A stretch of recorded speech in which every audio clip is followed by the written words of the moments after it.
We are now about a week away from the Super Bowl, and frankly, this NFL season has been one to remember.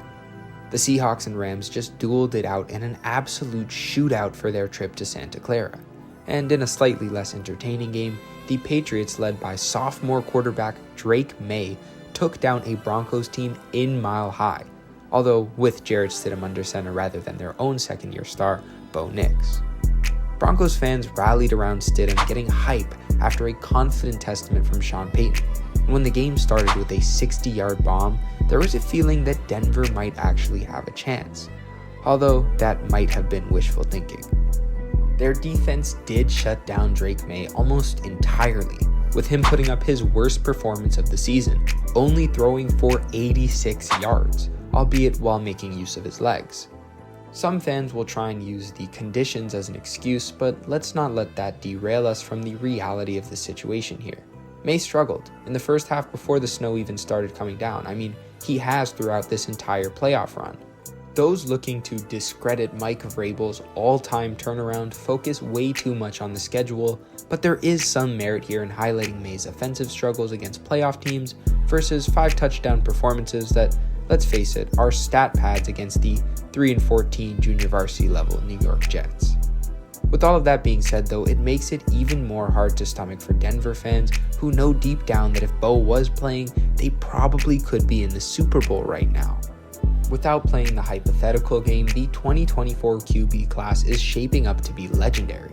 Let us not forget that Caleb Williams in Chicago, who despite losing on an unfortunate interception, put together a hell of a season with Ben Johnson in his second year as a Bear. But we can't go further without talking more about Bo Nix, someone who willed the Broncos to this point with a real lack of offensive firepower that became all the more apparent as the Broncos offense struggled to get a first down for the entire second half with Stidham. Nobody can deny Bo's greatness against the Bills, one of the best games a quarterback has played all playoffs. But people didn't put enough respect on his body of work in the regular season, especially after the Broncos' bye week. He was consistently bailing out a defense that was underperforming and an offense that lacked talent. Today, we hope to expand on just how good Bo has been all year long and what is next for a Denver Broncos team that was one freak ankle injury away from potentially competing for the Super Bowl. If you're new here, welcome to DNA Sports. If this sounds interesting to you, we post videos just like this every single week. This is a small channel, and it's hard to juggle the responsibilities of YouTube and being a full-time university student, so if you want to show your support and make these videos just a little bit easier, make sure to subscribe and turn notifications on so you don't miss a video. Without wasting any more time, let's get back to the topic at hand. In their divisional game against the Bills, more focus was put towards Josh Allen falling short than the fact that he was completely outdueled by Bo, a quarterback that has been unfairly slandered throughout the entire season. Look, he definitely has had his bad moments, especially towards the beginning of the year. Him and the Broncos were painfully inconsistent, but Bo has begun really stringing it together. In the regular season, he put up some really impressive performances, outplaying Mahomes at home, but also dominating against Green Bay with 300 yards in the air, completing 23 out of his 34 passes and 4 touchdowns, all without throwing a single pick. That's without me mentioning the crazy Tebow-esque comeback wins that we talked about in a video on this channel originally after Denver defied all odds and beat the Giants. But what we are seeing out of Bo now and what we saw against the Bills was a different brand of football. While still being a Sean Payton safe style quarterback, Bo was very good at letting it rip when need be and being super aggressive down the field. Something that Bo struggled with towards the beginning of the season was not letting the game come to him, honestly playing quite out of rhythm. But as the season went on, he got so much more comfortable. He is the engine for this Denver offense, both in electricity and firepower, but also in a consistent output over time, controlling the game from the opening kickoff to the ending snap.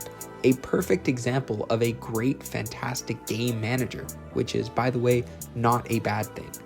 This offense has really started to completely revolve around Bo, especially after Dobbins went down with an injury midway through the season.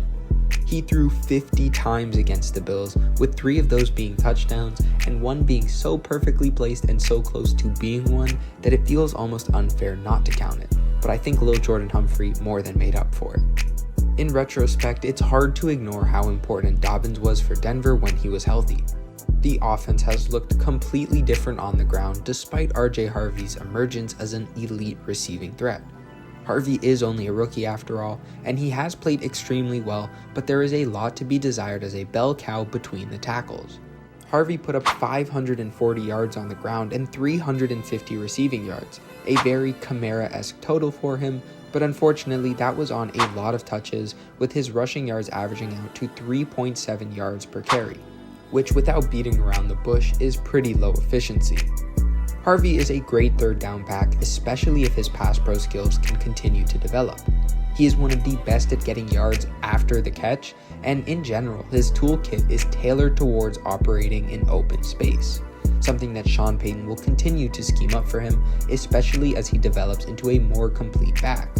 In the meantime though, Denver should absolutely target a bell cow to help share the responsibility. While I personally would endorse bringing back Dobbins, the team simply cannot be in this position same time next year, and the best ability, unfortunately in the case of Dobbins, is availability. Luckily for the Broncos though, there are a lot of potential options in free agency and on the trade block. Breece Hall is the most notable name, and he would be perfect for this offense.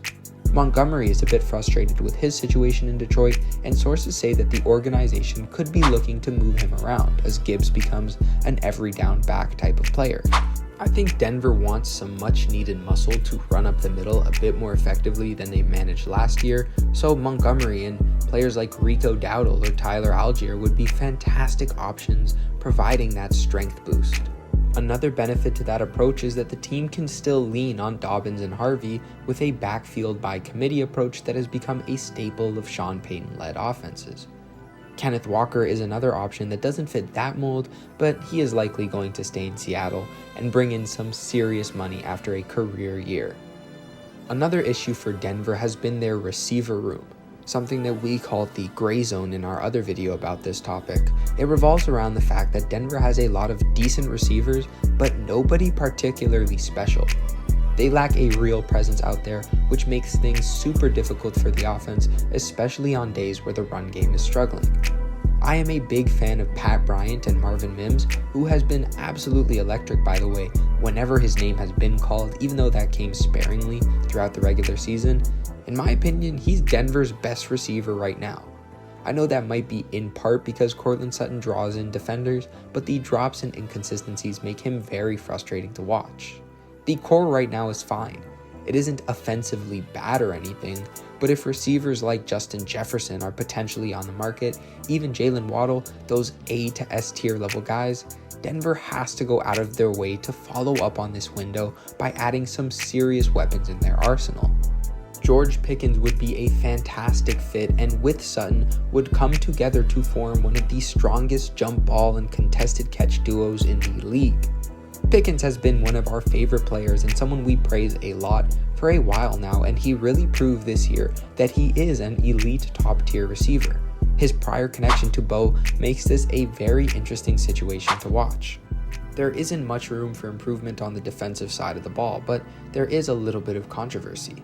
Their first-round draft pick, Jahdae Barron, was one of our favorite players coming out of the class for his ability to play all over the field, and while he hasn't been an immediate impact player for Denver, I urge fans to calm down. The lack of snaps comes from Jaquan McMillan emerging as one of the best nickels in the league out of seemingly nowhere. Being able to plug in for both him and Riley Moss is huge for Denver, especially if they have to start saying goodbye to parts of their defense. The Broncos can't re-sign everyone. Young talents like Jahdae or Q Robinson and Malcolm Roach on the D-line are super important to keeping this window alive.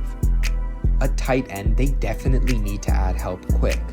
I am not totally out on Evan Ingram, but the Broncos need another pass-catching threat at the position that can threaten the seam the way Sean Payton has loved to do in the past over in New Orleans.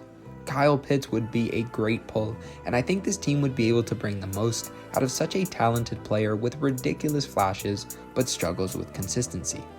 Things are finally looking up for a team that has been in a 10-year drought.